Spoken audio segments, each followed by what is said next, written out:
Buenas noches, amigos, y gracias por preferirnos. Es la pregunta del millón, ¿verdad? ¿Se dará una reforma inmigratoria? Parece que está en el estatus de veremos, podrá ser descartada totalmente de la Cámara de Representantes la iniciativa de reforma de inmigración, a pesar de que la Iglesia Católica, por medio del arzobispo de Los Ángeles, lo ven aquí, José Gómez, trata de salir en su auxilio, ya que este fin de semana yo estuve ahí, celebró una misa y habló sobre el tema que divide el país, un sistema inmigratorio quebrado, lo que ha expuesto en su nuevo libro que ven aquí, que se acaba de publicar. Sin embargo, esto no parece importarle al presidente de la Cámara de Representantes. Él es John Boehner, un republicano, quien se negó a decir si va a respaldar la posibilidad de abrir una vía a la ciudadanía para los 11 millones de inmigrantes indocumentados en este país, ahorita. Pero esta noche nos preguntamos, ¿podrá la Iglesia marcar la diferencia en un debate que aún divide el país entero? Amigos, esta noche nos acompañan el profesor Raúl Hinojosa de la Universidad de California, Los Ángeles, UCLA. Gracias, profesor, por estar aquí. También Becky Ronquillo, organizadora líder de la Alianza de Trabajadores Inmigrantes de Koreatown, también conocido como Kiwa. Gracias por estar aquí. Y Jaime Huerta, director asociado de la Oficina de Justicia y Paz de la Arquidiócesis de Los Ángeles. Gracias por estar aquí a los tres. Bueno, Raúl, ¿por qué se está demorando tanto la reforma? ¿Qué no habían dicho que había tanta voluntad política y ahora parece ser que estamos estancados? Sí, estamos estancados. Estamos viviendo una fase de la larga tragedia realmente de Estados Unidos. Mira, la realidad es que en este momento en la Cámara de Representantes hay más interés por los que dominan, que es el Partido Republicano, de no hacer una reforma migratoria. Pero ¿cómo no? O sea, obviamente el sistema tiene problemas, ¿no? O sea, y yo pienso, y quiero seguir aquí con Becky, ¿cuál va a ser la estrategia? Porque no va a ser fácil. Dicen que va a tener que ser la voz del pueblo, por decirlo así, ¿no? Para convencerlos que hagan algo.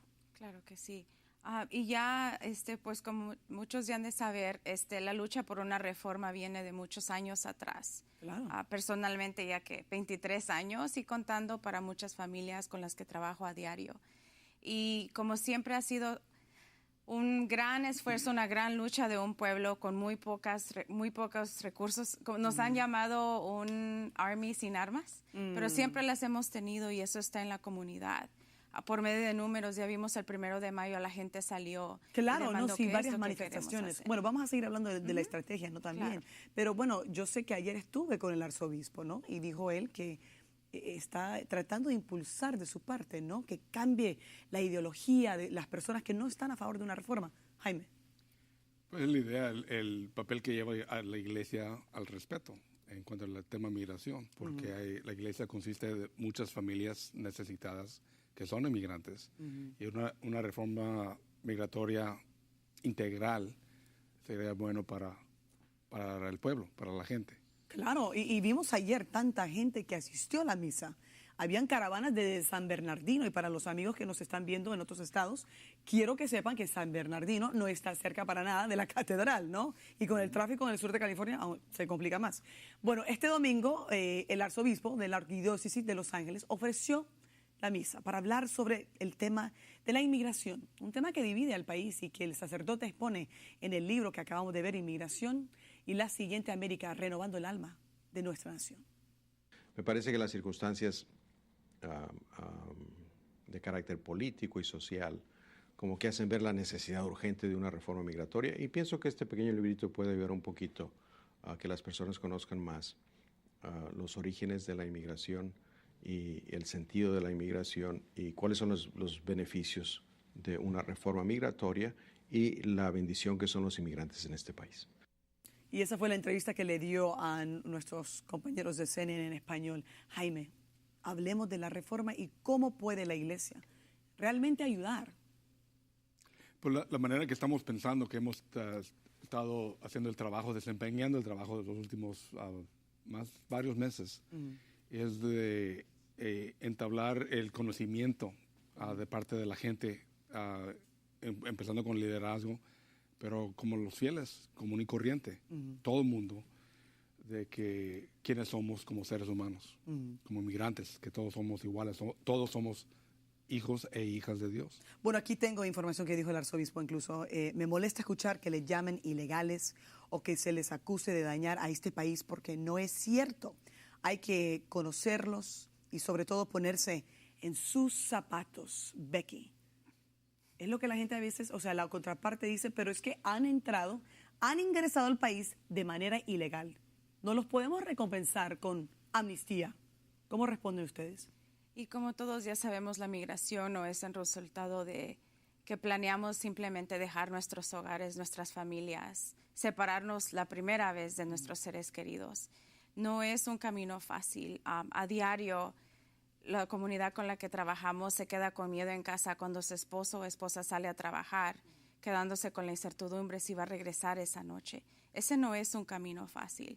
O que arranquen a una madre a las 3 de la mañana de su familia porque ICE la vino a traer y sus hijos no saben por qué su mami no está en casa. Ese no ha sido un camino fácil, es inhumano.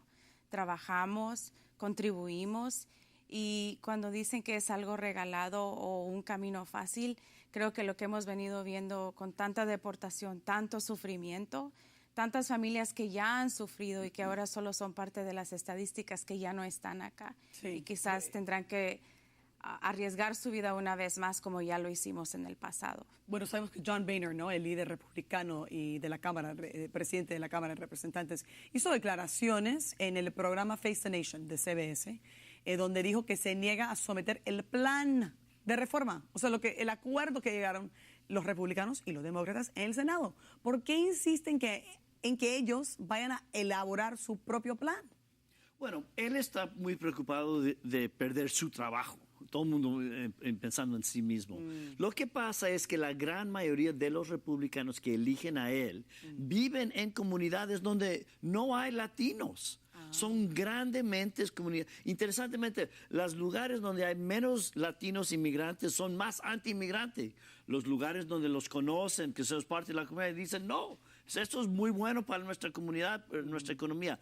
El problema es, en muchos casos en este país, francamente, estamos viviendo un periodo de hay todavía una minoría pero mucha racista. Transición, pero hay mucha transición. No. Yo te voy a decir, hay una importante parte del país que todavía está cerrándose y es racista, yo lo voy a decir, porque tiene mucho que ver con un miedo del otro. El desconocer otras culturas. Y de no querer, y querer de desmenospreciar esas otras culturas. Esto y es algo que interesantemente la política en este país, porque controlan ellos mismos las maneras de dibujar los distritos para que ellos nada más voten y voten en sí mismos. El poder electoral, ¿no?, que tiene mucho que ver. Bueno, pero hablemos de algo que me parece tan interesante, porque obviamente el Partido Republicano, los conservadores, los ultraconservadores, ¿no?, conocidos muchas veces como el Tea Party, son cristianos, fuertemente cristianos. Tenemos aquí un representante de la Iglesia Católica. ¿Qué pasa aquí? Porque hay tanta, o sea, obviamente usted no puede hablar por esas personas, pero ¿no le parece interesante que a veces las personas que más quieren tener una separación son personas que dicen que son súper cristianas del Partido Republicano? Sí, pero es una manera de pensar. O sea, la Iglesia tiene una tradición muy rica de la doctrina social, de lo que es la justicia y la injusticia. Y de eso se trata en muchos casos de la situación migratoria en este país, de cómo tratar al prójimo. ¿Pero le parece irónico ser tan cristiano y a la misma vez decir no deben de y establecer una barrera, una frontera? ¿Dios puso fronteras en el mundo? Pregunto yo. No, al contrario, yo no voy a empezar a hablar de la Biblia, pero viene de una trayectoria muy importante de recibir el extranjero, ¿no? Y de darle albergue. Eso es una de lo más básico dentro de la cristiandad. Interesantemente, los evangélicos latinos republicanos son los que están haciendo mucha acción ahí. Una vez que se confronta uno con los otros, con esa realidad, esa hipocresía, esa falta de alma Yo creo que al final de cuentas esto va a ser un tema en donde va a tener que el país tomar conciencia y si no se da ese momento de conciencia vamos a seguir en esta Usted dice que vamos a sufrir, ¿no? El país va a sufrir. Bueno, el arzobispo también habla sobre un creciente problema de la división familiar, ¿no, Becky? Lo que estábamos hablando, provocado por las deportaciones. Escuchemos. Se han deportado probablemente cerca de 1.5 millones de personas. Lo que estamos causando es un problema a las familias, porque esas personas que se deportan son papás o mamás que tienen una familia.